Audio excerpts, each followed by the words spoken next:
Alhamdulillah, nous remercions Allah. Nous allons encore une fois remercier et méditer.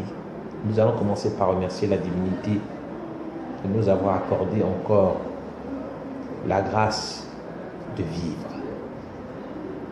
La grâce de vivre et la grâce de nous rappeler de lui.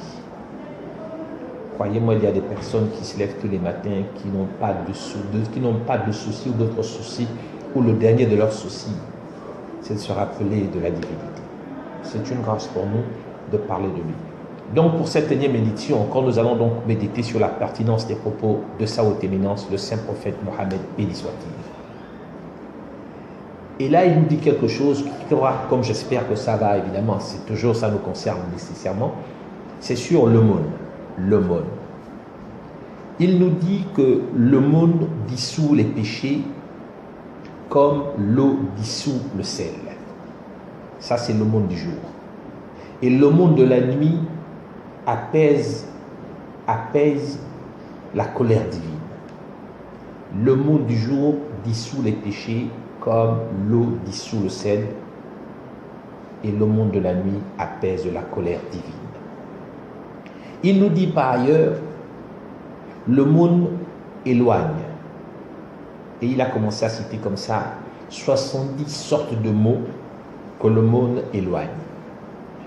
Je vais évidemment vous mentionner quelques-uns, comme l'a dit son cousin Ali ibn Abu Talib, qu'Allah soit satisfait de lui.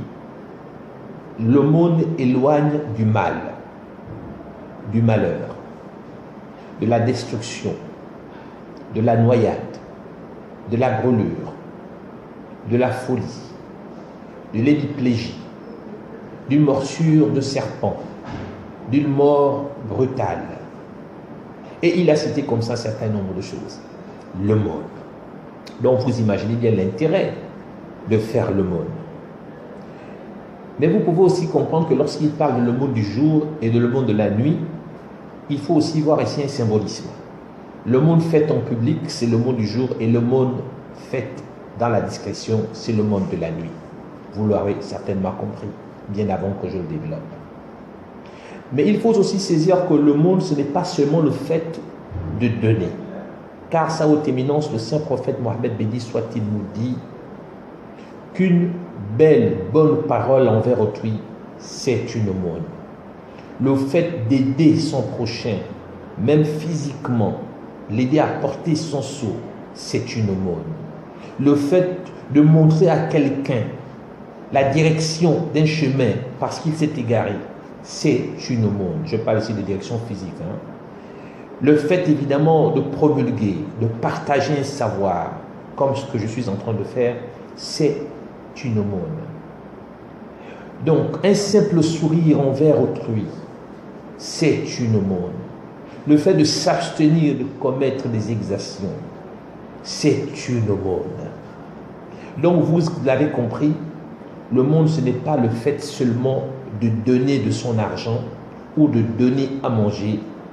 Pour ceux qui n'ont pas les moyens, doivent comprendre qu'ils ont la possibilité de faire l'aumône, car l'aumône a plusieurs formes. Je me réitère, l'aumône éloigne du mal, du malheur, de la destruction, de la noyade, de la brûlure, de la folie, de l'hémiplégie, de la morsure d'un serpent, d'une mort brutale. L'aumône extraordinaire. Que la divinité nous donne la force de pratiquer le monde dans toutes ses formes, aussi bien moralement que physiquement, que financièrement. Et vous savez à qui je m'adresse quand je dis financièrement, suivez mon regard. Celui qui vous parle n'est pas meilleur que vous, mais celui qui vous parle sait qu'il y a pire que lui. Faisons le monde.